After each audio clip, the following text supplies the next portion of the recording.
नमस्कार भैया बहनों। पिछले 2 सत्रों में हमने कविता अ हाउस अ होम के बारे में जानकारी ली थी। दोनों भागों को हमने अच्छी तरह से समझा। 2 दिनों में कठिन शब्द समझे। अब प्रश्नोत्तर की बारी है। देखिए, हर कविता में कुछ जो पाठ के पीछे दे रखे हैं वो बहुत कम प्रश्न है। हमको हर पंक्ति पे क्वेश्चन आंसर बनाना है ताकि हमारा जो है इंग्लिश का फ्लुएंसी बने। धारा धारा प्रवाह हमारी अंग्रेजी चलनी चाहिए। इसके लिए हम प्रश्नोत्तरों का क्या करते हैं, अभ्यास करते हैं। तो इससे घबराना नहीं है। सभी को अपनी अपनी उसमें नोटबुक में जो PDF के साथ क्वेश्चंस भेजे जाएंगे वो भी कर रहे हैं। आइए हम इनको फिर समझ लेते हैं। वैसे बहुत सरल हैं। हर पंक्ति पे प्रश्न बना है। व्हाट इज़ अ हाउस, और कविता के अनुसार it is brick and stone. बहुत कुछ हो सकता है, लेकिन हमको पोइम के अनुसार इस दायरे में रह करके आंसर्स देने हैं। इसलिए व्हाट इज अ हाउस, तो आंसर बना a house is brick and stone. यह ईंट पत्थर है, समझ लीजिए हाउस। फिर एक और सवाल था, and would that is hard. ये कविता में पंक्ति थी और इसमें लकड़ी होती है, सख्त लकड़ी होती है, मुलायम नहीं। तो क्वेश्चन बन सकता है, क्या लकड़ी जो यूज आती है मकान में, is the wood used in a house. हम कहेंगे या the wood is used in a house. ये हमारा दूसरा प्रश्न और उत्तर बन सकता है। फिर हमने कविता में पढ़ा था कि हाउस में और क्या क्या होते हैं। हाउस में विंडो होती है, एक खुला आंगन यार्ड होता है। तो इस प्रकार से जब वो होता है तो उसमें प्रश्न बना है कि क्या विंडो ग्लास और यार्ड होते हैं मकान में।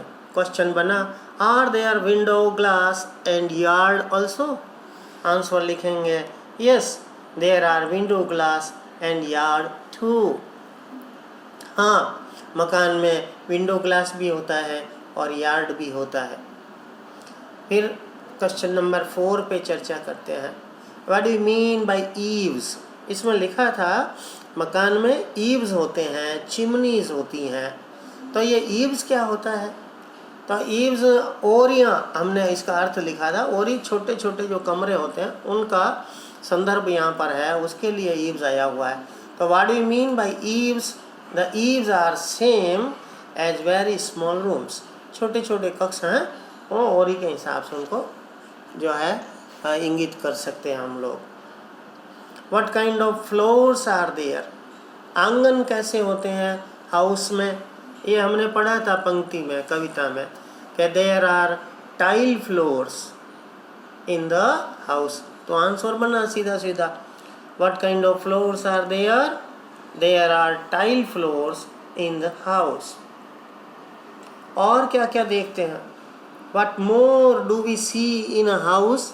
मकान में और भी क्या क्या चीज़ें होती हैं और बता सकते हैं क्या।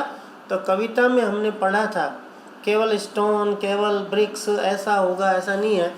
उसको फिनिशिंग देने के लिए उसमें स्टको करते हैं, प्लास्टर करते हैं। मकान में रूफ होती है, छत भी होती है। तो what more do we see in a house, we see stucco and roof there. There का मतलब वहाँ हाउस से रेफर किया हुआ है, ठीक है।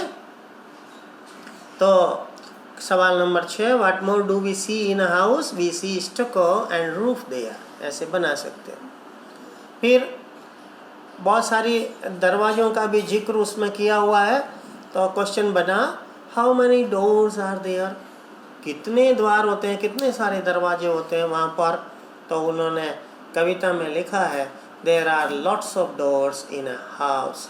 हाउस में बहुत सारे दरवाजे हो सकते हैं। आने का पीछे दरवाज़ा, साइड में रूम का दरवाज़ा, ऐसे डोर्स होती हैं। तो इसलिए सो मैनी डोर्स, उसने लॉट्स ऑफ डोर्स ऐसा लिखा है, ठीक है।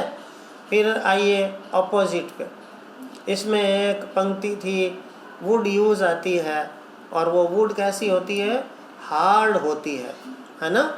तो आइए क्वेश्चन दिया, right the opposite of soft. Soft का मतलब जानते हैं आप, सॉफ्ट का मतलब तो मुलायम होता है ना, नरम होता है, तो नरम का विपरीत अर्थ क्या हुआ? सख्त हो गया। उसको इंग्लिश में क्या कहते हैं? हार्ड कहते हैं। Right the opposite of soft, हमको लिखना है हार्ड। पूरी पंक्ति में भी उत्तर लिख सकते हैं, the opposite of soft is hard, ऐसे भी आप आंसर दे सकते हैं। और एक शब्द में हार्ड लिख दिया तब भी मान्य होगा, ठीक है। केवल ऑपोजिट वर्ड पूछा है तो बता सकते हैं। फिर आइए क्वेश्चन नंबर 9, ये हमने बनाया, right the similar of so many. बहुत ज़्यादा, सो मैनी का सिमिलर क्या होता है ये बताइए। तो हमने इसमें लॉट्स ऑफ, अभी लॉट्स ऑफ डोर्स, बहुत सारे दरवाजे, तो लॉट्स ऑफ का मतलब क्या हुआ? बहुत सारे। सो मैनी यानी क्या हुआ? बहुत सारे। इस प्रकार से दोनों का एक ही अर्थ है, तो सो मैनी का सिमिलर बना lots of. There are lots of doors, there are lots of jobs to do. इस प्रकार से बहुत सारे, अत्यधिक, अनेक, ऐसा बन सकता है। तो सो मैनी का लॉट्स ऑफ, हमको पॉइंट से ढूंढना था और पॉइंट में सो मैनी के लिए एक ही ये लॉट्स ऑफ भी आया हुआ था, इसको हमने यहाँ पे लिखना है। और आइए आखिरी, write the one word for a place to live in. देखिए इतने सारे, a place to live in, कितने वर्ड हैं? 5 हैं। इन 5 शब्दों के लिए एक शब्द में उत्तर देना हो तो वो कौन सा शब्द हो सकता है? कविता शुरू से ही हमने स्टार्टिंग हेडिंग जो पढ़ा था, अ होम, अ हाउस, है ना, अ हाउस, अ होम। तो जिस स्थान पे हम रहते हैं उस स्थान को क्या कहते हैं? रहने का स्थान, तो उसको क्या कहेंगे? जनरली हम सब लोग कहाँ रहते हैं? हाउस में रहते हैं, ठीक है। तो सिमिलर बन गया, इसका वन वर्ड बना substitute, a place to live in is same as house, ठीक है। तो ये 10 प्रश्न थे। इन 10 प्रश्नों को अभी एक PDF भी भेज दी जाएगी, आप बहुत सुंदर सुंदर तरीके से लिख करके, और फिर मुझे यहाँ आप विद्यालय पधारेंगे तो भी चेक करवा दीजिए, अन्यथा काम करके मेरे पास जो है WhatsApp पे भेज दीजिए, ठीक है। काम करने में कोताही नहीं बरते, काम कंप्लीट हमेशा करते ही रहना है।